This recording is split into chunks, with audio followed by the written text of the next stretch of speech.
Good morning students. आशा करती हूँ कि आप सभी सपरिवार सकुशल होंगे और जिस तरह से हमारा कोर्स चल रहा है उस तरह से आप अपने नोट्स भी तैयार कर रहे होंगे। आगे बढ़ते हुए मानव भूगोल में आगे बढ़ते हुए आज हम बात करेंगे मानव संस्थापना और मानव सभ्यताओं की प्राचीन काल से अब तक किस प्रकार से कौन कौन सी सभ्यता विकसित हुई और किस प्रकार से हम वर्तमान स्थिति में पहुंचे।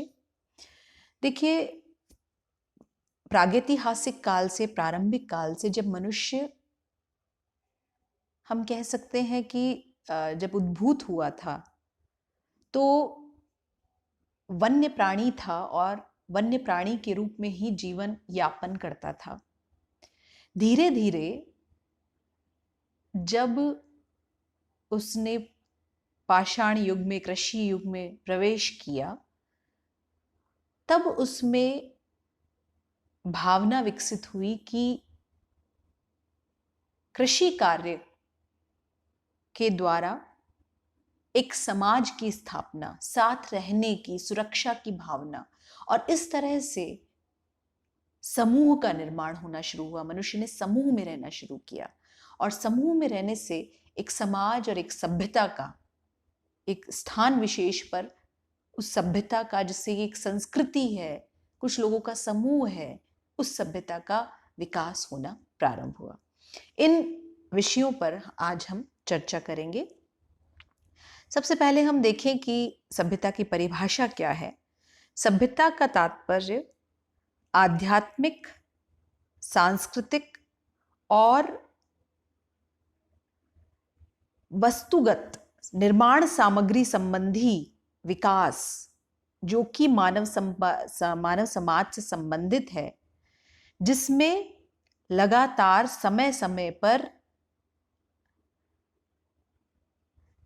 विकास, उन्नति देखने को मिली है। इसकी खास बात यह है कि इसके विषय में जानकारी, जो रिकॉर्ड्स हैं, जो राइटिंग्स हैं, उनके जरिए देखने को मिलती है। किसी स्थान विशेष, किसी प्रदेश विशेष, किसी देश विशेष में एक समान जो संस्कृति और समाज विकसित हुआ, उसे ही हम सभ्यता का नाम दे सकते हैं। जैसे रोम सभ्यता, मयान सभ्यता, इस तरह अलग अलग सभ्यताएं विकसित हुई। ये सभ्यताएं प्रतीक है मनुष्य के लगातार सभ्य होने का, मनुष्य के लगातार रिफाइन होने का, उसमें परिशोधन होने का। इसका तात्पर्य है कि मनुष्य जानवर से मनुष्यत्व तक पहुंच सका था, ये इसका प्रतीक है। अलग अलग कारणों से अलग अलग सभ्यताएं विकसित होती रही हैं। ये स्लाइड बताता है कि सिविलाइजेशन का, सभ्यता का विकास, जो कि मनुष्य, अगर हम देखें तो पहले मनुष्य जंगली जानवर खाता था, जंगली फल फूल खाता था, कंदमूल खाता था और एक स्थान से दूसरे स्थान पर माइग्रेट होता था, खाना बदोश की जिंदगी व्यतीत करता था। इसके बाद मनुष्य डोमेस्टिकेट होना शुरू हुआ, यानी एक स्थान बद्ध हुआ और पौधे और जानवरों को का भक्षण करने लगा और उनको पालने भी लगा। इसके बाद तृतीय चरण में मनुष्य ने एग्रीकल्चर यानी कृषि का विकास किया, जिसकी वजह से उसके आसपास के एनवायरनमेंट में भी परिवर्तन उसके द्वारा किए गए। कृषि के द्वारा ही उसे सरप्लस फूड भी मिला और काम भी मिला। इस गतिविधि से, इस क्रिया से शनै शनै कस्बों का, गांवों का एक साथ रहने का प्रारंभ हुआ और अगले स्टेज में, अगले चरण में रूरल अर्बन ग्रोथ, ग्रामीण और नगरीय परिवर्धन, भविष्य के फर्दर सर्वाइवल के लिए इकोनॉमिक सिस्टम, एक पर्टिकुलर कह सकते हैं हम अर्थतंत्र भी विकसित होने लगा। ये दशाएं शनै शनै वर्तमान स्थिति तक सभ्यता को पहुंच जाती हैं। ये एक डायग्राम है जो रिप्रेजेंट करता है, देखिए सिविलाइजेशन को। फर्स्ट सिविलाइजेशन थी जो कि हंटर्स और गैदरर्स, यानी मनुष्य जिसमें आखेट और संग्रहण करता था। दूसरी स्टेज जिसमें मनुष्य को कृषिगत कार्यों से रोजगार मिला। तीसरे चरण में उद्योगों का विकास हुआ और चौथे चरण में जो अन्य गतिविधियां जैसे service sector, information sector, administration sector, इनका विकास हुआ। इस तरह से अलग अलग समय में अलग अलग गतिविधियों से संबंधित सभ्यताएं प्रभावी रहीं। अगर इस सिविलाइजेशन का प्रारंभ देखें तो इंग्लिश वर्ड सिविलाइजेशन 16वीं शताब्दी में फ्रेंच सिविलिजे और लैटिन के word civilis, civil, related to civis, citizens, city से ओरिजिन हुआ है। सिविलिटी वर्ड जो इसका एडजेक्टिव है वो 16th मिड सेंचुरी में डेवलप हुआ। सिविलाइजेशन मीन्स सिविलाइज्ड कंडीशन, जो कि 1760 में फ्रेंच में उद्भूत हुआ। 1757 में विक्टर रेक्टी मॉकिस डी मिराबियो ने सबसे पहले इस वर्ड को, इसका इस्तेमाल किया था और इसके बाद इंग्लिश में इसका यूज एडम फर्ग्यूसन ने 1767 में अपने ऐसे हिस्ट्री ऑफ सिविल सोसाइटी यानी सभ्य समाज का इतिहास नाम का जो निबंध लिखा था उसमें इसका इस्तेमाल किया। इसका उन्होंने लिखा इसके विषय में इन्फेंसी टू मैनहुड, यानी शैशवावस्था से मनुष्य अवस्था तक मात्र व्यक्तिगत विकास नहीं अपितु रूडनेस टू सिविलाइजेशन, मतलब प्रजातियों का रूडनेस यानी उनके नृशंसता से सभ्यता की ओर, सुसभ्य समाज की ओर निर्माण को ही अपने इस प्रोसेस में, इवोल्यूशन में उन्होंने बताया। नेक्स्ट ये स्लाइड बताती है कि किस तरह से ये जो हमने बात की उसका एक पिक्टोरल प्रेजेंटेशन है कि किस तरह से हंटिंग एंड गैदरिंग प्रारंभ में थी, जिसमें टूल्स का जो यूज था, प्रारंभिक टूल्स थे, आर्टिफैक्ट्स थे और आर्ट का क्रिएशन था। उसके बाद धीरे धीरे विलेजेस डेवलप हुए 8000 ईसा पूर्व, जिसमें फार्मिंग एक बहुत बड़ा फैक्टर रहा, एग्रीकल्चर एक बहुत बड़ा फैक्टर रहा, जिसने गांवों की बसावट को प्रमोट किया, प्रोवोक किया। और थर्ड स्टेज में स्पेशलाइज्ड वर्कर जब शुरू हुए, कारीगरी जब शुरू हुई 3000 ईसा पूर्व तक, तब सिटीज का राइज हुआ, यानी नगरों का प्रारंभ, नगरों का उद्भूत हुआ, नगर उद्भूत होने लगे।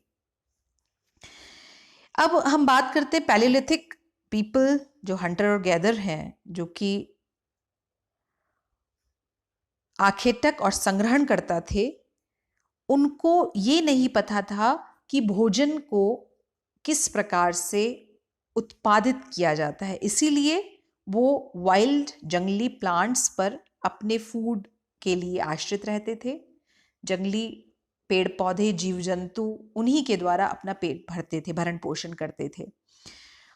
उन्होंने धीरे धीरे पत्थरों को घिस करके आग जलाना सीखा। बोन्स और स्टोन्स के माध्यम से उन्होंने अपना कार्य किया। इसे स्टोन एज, पाषाण युग भी कहा जाता है। इसीलिए उन्होंने अपना अधिकांश समय माइग्रेशन में, एक स्थान से दूसरे स्थान पर परिवर्तन में ही निकाला। एक परमानेंट सेटलमेंट में वो नहीं रहते थे। तो ये प्रारंभिक अवस्था थी। उसके बाद लगभग 10,000 वर्ष पूर्व सबसे इंपॉर्टेंट वर्ल्ड हिस्ट्री में अगर हम बात करें, जब मनुष्य ने हंटिंग को छोड़ा, गैदरिंग को छोड़ा और स्टार्टेड फार्मिंग यानी कि कृषि कार्य प्रारंभ किया, उसने देखा कि किस तरह से भोजन उत्पादित किया जाता है और जानवरों को पाला जाता है।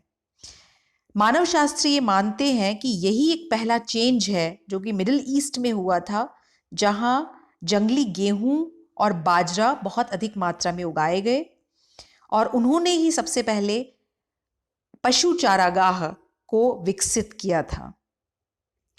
इसे न्यूलिथिक रिवॉल्यूशन, नव पाषाण युग के क्रांति के रूप में भी जाना जाता है। इसके बाद जब फार्मिंग शुरू होती है, एग्रीकल्चर शुरू होती है, तो this was the beginning of civilisation. सभ्यताओं का विकास, मनुष्य का एकत्रित होकर रहना और सभ्य होना, धीरे धीरे मानव समाज में रहना, धीरे धीरे सभ्य होना, संस्कृति का विकास होना, एक दूसरे से कम्युनिकेशन के लिए एक भाषा का विकास होना, ये सारी चीजें एक सभ्यता का हिस्सा बनती चली गई। तो विश्व स्तर में ऐसी कौन कौन सी प्रमुख सभ्यताएं हैं जिनकी हम बात कर सकते हैं प्राचीन समय से? इनमें फर्स्ट सिविलाइजेशन जो अरोज सबसे पहले देखी जाती है, वो लगभग 3500 ईसा पूर्व, जिसमें मनुष्य का कल्चर, संस्कृति, जिसमें सिटीज में रहते हैं और एक सोशल इंस्टीट्यूशन यानी सामाजिक संस्थागत स्वरूप देखने को मिलता है। एक राइटिंग यूज करते हैं, लेखन यूज करते हैं और माना जाता है कि वो विज्ञान और तकनीक में भी काफी उन्नत थे। इनमें 4 सेपरेट रिवर वैलीज, जिनमें माइल्ड क्लाइमेट है। देखिए, ये बात ध्यान रखने वाली है कि सिविलाइजेशंस जैसा आज भी मनुष्य की एक्यूमेन एरियाज में, जिसमें हमने देखा था बसावट वाले क्षेत्र, उन पे प्रभाव पड़ता है कई फैक्टर्स का। लेकिन अगर प्राचीन समय से भी अगर हम उठा करके देखें तो सभ्यता का विकास, क्योंकि उस समय शेष तत्व, क्लाइमेट तो था ही, दूसरा जो इंपॉर्टेंट फैक्टर हुआ है वो है वाटर अवेलेबिलिटी, यानी नदी घाटियों में सबसे ज्यादा सिविलाइजेशन का विकास हुआ है, क्योंकि इनसे जल घरेलू इस्तेमाल के लिए, फार्मिंग के लिए इस्तेमाल किया जाता रहा। फर्टाइल सॉइल होती थी तो डेफिनेटली अबंडेंट, पर्याप्त मात्रा में उत्पादन होता था। इसमें फर्स्ट रिवर वैली सिविलाइजेशन जिसकी हम बात करते हैं, दिस इज मेसोपोटामिया। ये आप मैपिंग में भी विशेष रूप से देखिएगा, क्योंकि मेसोपोटामिया की सभ्यता को मैपिंग के लिए भी इंडिकेट करने के लिए आ जाता है। ये टिग्रिस और यूफ्रेट्स, दजला, फरात, जिसे प्रेजेंट डे में इराक के नाम से जाना जाता है, वहां पर स्थित है। ये एक ग्रीक टर्म है जिसका मतलब है लैंड बिटवीन 2 रिवर्स, यानी कि 2 नदियों के मध्य अवस्थित क्षेत्र या धरातल, भूमि। दूसरी प्रमुख सभ्यता हुई इजिप्ट की सभ्यता, जो कि 3200-3200 ईसा पूर्व से 500 ईसा पूर्व तक अपने प्रभाव में रही। ये नॉर्थ ईस्ट अफ्रीका में लॉन्गेस्ट, विश्व की सबसे लंबी नदी नाइल नदी के अलोंगेटेड रही और यहां पर एग्रीकल्चर बहुत महत्वपूर्ण गतिविधि रही और इसमें जो सॉइल थी इसके अलोंगेटेड, इसके बैंक्स पे बहुत ही समृद्ध और बहुत उपजाऊ रही, जिसमें पर्याप्त सूर्यातप, जिसकी वजह से long growing season, rich soil, fresh water Nile का, जिसके कारण जो फार्मर्स थे वो पर्याप्त यहाँ पर अपनी सभ्यता को विकास दे पाए। इनके अलावा यहाँ पर क्राफ्टमैन, कुछ कारीगर, सैनिक, पुजारी भी देखने को मिलते हैं। एविडेंसेस बताते हैं, साक्ष्य बताते हैं कि ये गतिविधियां भी यहाँ पर होती रही। तीसरी प्रमुख सभ्यता इंडस वैली, जो कि 3300 ईसा पूर्व से 1300 ईसा पूर्व तक इंडस नदी, जो इसमें देख सकते हैं आप मैप में दिखाया गया है, यहाँ पर लोकेटेड रही है।